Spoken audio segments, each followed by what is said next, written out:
Welcome to Caldwell County Today. I'm Paige Counts, Public Information Officer for Caldwell County. Joining me today is Keith Smith. And as you know, Keith is our arts representative for the community. You're into a little bit of everything. A little bit. Now, this is not my first time here. It's not my first rodeo. It's not your first rodeo. Not your first time to talk about a production at the Hub. And that's what we're going to do. This is fairly early, but we're doing this so we can let people know about auditions coming up. And the play is called Dark of the Moon. It's a show that was written in 1945, and for several years it was the most produced show in America by high school groups, by community theater groups, and then it kind of went by the wayside. The gentleman who wrote it is from South Carolina and went to the University of North Carolina at Chapel Hill, so he is Southern. What we really have to be careful with this show is not to make caricatures of Southerners, because it's written in a Southern lingo, and if you read it word for word, it gives that thing that a lot of Northerners have a concept that that's how Southerners speak when they don't, but at least, as I said, a Southerner wrote this. So we'll use dialect in the dialogue, but I'm going to make sure they're careful not to over-stylize it, just be themselves. We have enough Southern people who do shows here, they can just be themselves, and that'll help a lot of it. I think we're full of Southern people who are good actors and actresses and who can fill your cast. And they don't have to cover up their accents. Can be themselves. Be themselves, that's right. And that's Joe Layton, who directed The Lost Colony when I was in it, Broadway director. His mantra, his catchphrase was, just be, babe, just be. And that's what he always said, just so people just be themselves, then it'll work fine. We did a show one time at Foothills years ago, and Donegan Smith was directing it, and I was assisting him.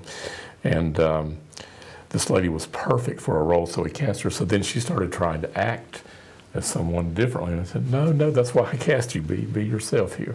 You find common ground with the character that you possess internally in yourself as an actor or actress, but it's not trying to become somebody else. You just work that character through you.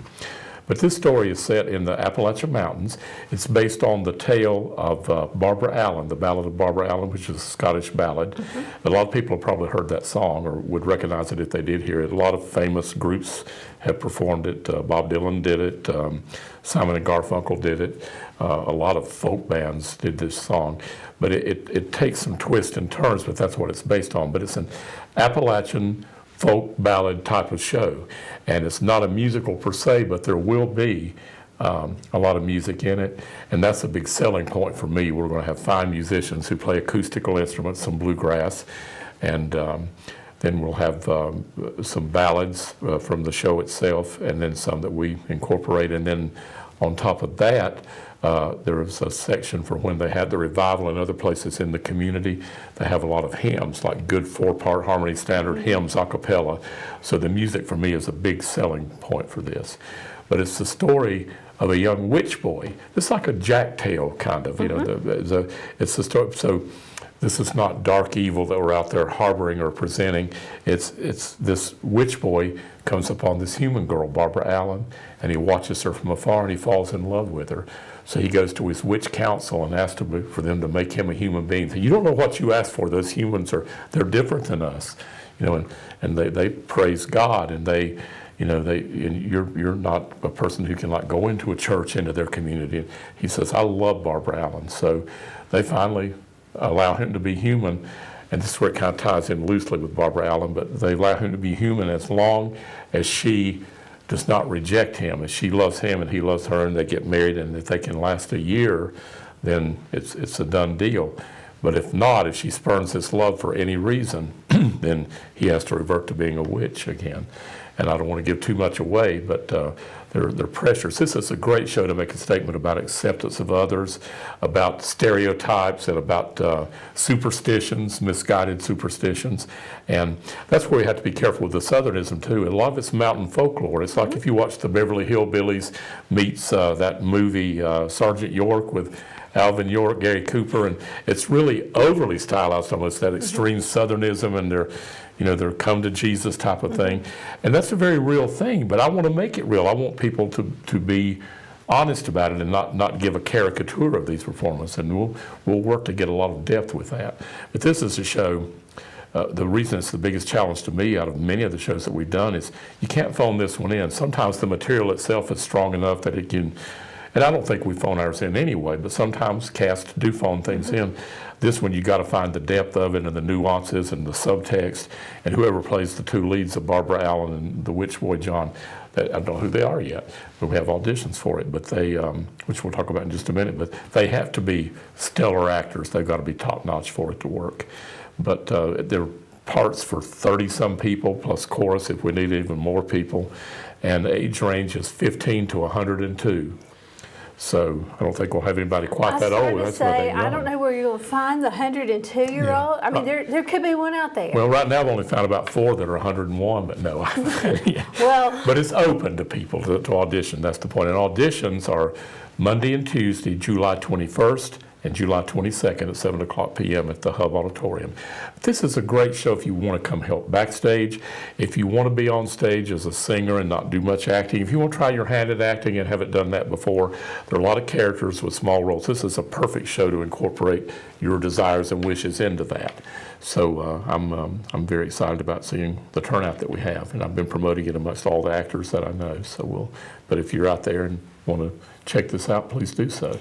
You talked about the leads, but I mean, like you said, there's about 30 people in the show. So you sent me an email with it in there, and I don't remember. Yeah, it's a ton of people. I mean, there's a number of men and women. Yes, well, in the witch world, there's a Conjur Man and Conjur Woman that are very powerful and older, and I can just see some great things with them. And I have some people in mind, but it's not cast yet. And then there are 2 young witches who have kind of been John's sweethearts, followed him along, and they don't want him to go to the human world. And it's partly playful, and partly they really are jealous of that.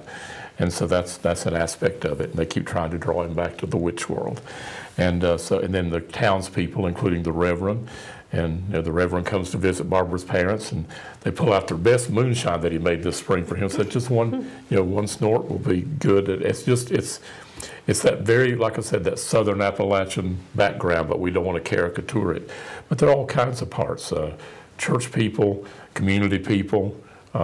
It's just a whole plethora of people, so it's great. The actual show itself is October 16, 17, 18, and 19, another Sunday matinee.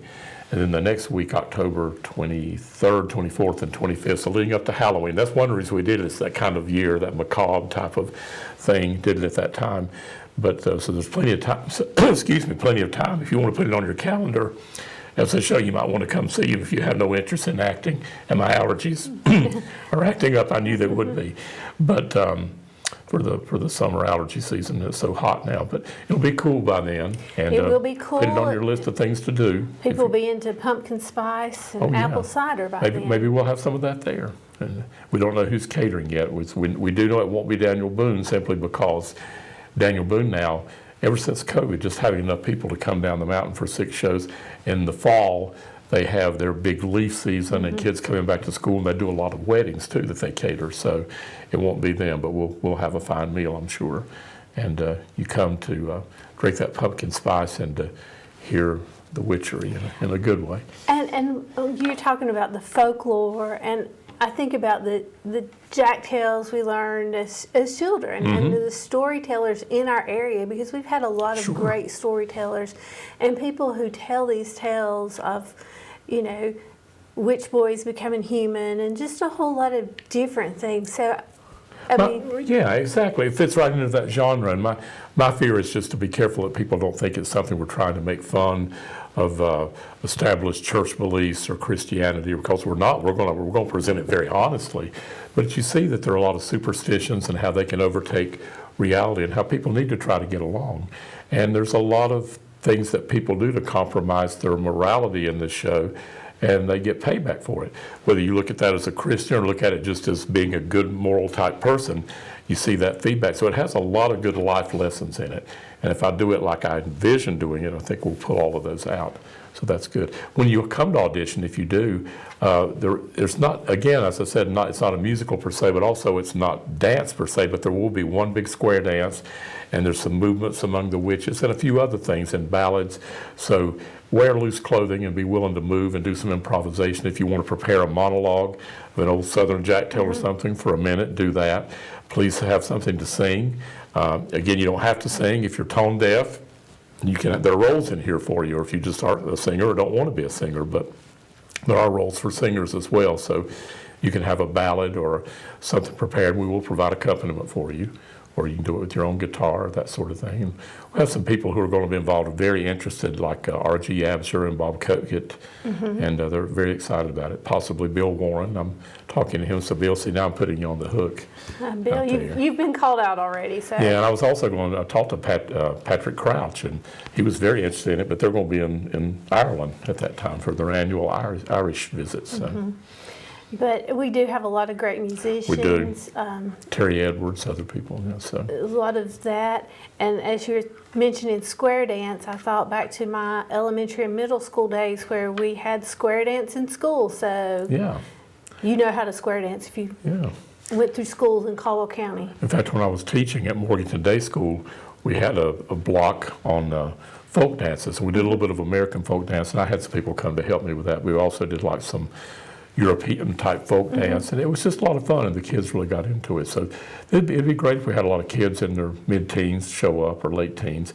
It's really not a show for young children because of the subject matter, because like they're, like I said, I don't want to give too much away, but it has some dark aspects. I'll say it has comparison to Bright Star when we did that. And the guy threw the baby overboard in the river, but it turned out to survive and was a happy ending. This isn't necessarily a happy ending, but it's a poignant ending, and things kind of go where they need to go.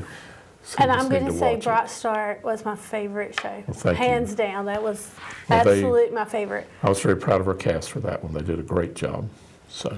And I usually don't pick a favorite, but that one, everything came together. It was just beautiful. Yeah, it turned out even better than I thought it would. And we were the first amateur theater, we tried to be professional, but the first non-professional touring company doing regional theater after it went off of Broadway. We're the first one to get the rights to it. Now, we weren't the first ones to do it. I think they did it in Newton before we did, but we got the rights right away, and I was just very happy with the turnout for that. And as Paige said, it was one of her 15 or 16 favorite shows ever. It was. So. Can you tell us how many men you're looking for and how many women? Looking for just the characters themselves, looking for about 13 men and 12 women, but also singers or dancers or people who want to come try their hand at playing, if they play an instrument. They may not play in the actual band, but there might be a place in the States where we can incorporate them into a few bars here or there. Not drinking bars, but musical bars. Yeah. But the moonshine is always, it seems like you can't do a Southern show from Appalachia without having that element. Or the checkerboard and eating the pickles out of the pickle barrel at the general store. It's like that way when we did the outdoor drama up at Crossnore. It's just a lot of instances of that. But it's true. It might be stereotypical, but that's because those things were there in those days. So. A lot of, if you got overalls, that's a plus. We might cast you if you have a good pair of overalls, or jeans, or gingham shirts. We've got a lot of nice dresses that a clogging group donated to us, so we have some good costumes. And Ann Hicks is working with those, and she does a great job. So tell us again when auditions are. Auditions are Monday and Tuesday, July the 21st and 22nd at 7 o'clock at the Hub Station Auditorium, which is where we'll be presented on that stage. And we always receive sponsorship for our shows from McCrae Modern, and we probably will be receiving, it's too early yet for this year, but something from the Arts Council as well, who are also so supportive of us always. Well, I'm looking forward to the next production. It'll be interesting, I think, at the very least. We want to do it justice and do it in a very respectful manner. And as I tell Keith, I'm not an actor, but I am a great audience member. So if you're not an actor but an audience member, watch for details about the show coming up in October. And maybe Paige will make a great big spice cake and have some punch and bring to us. And maybe for the cast. I don't know if I can do it for all the We'll get somebody else to do it for everybody. Yeah. That's right. Keith, thank you for being here with us today. Thank you, Paige. Always a pleasure. And thank you for watching Caldwell County Today.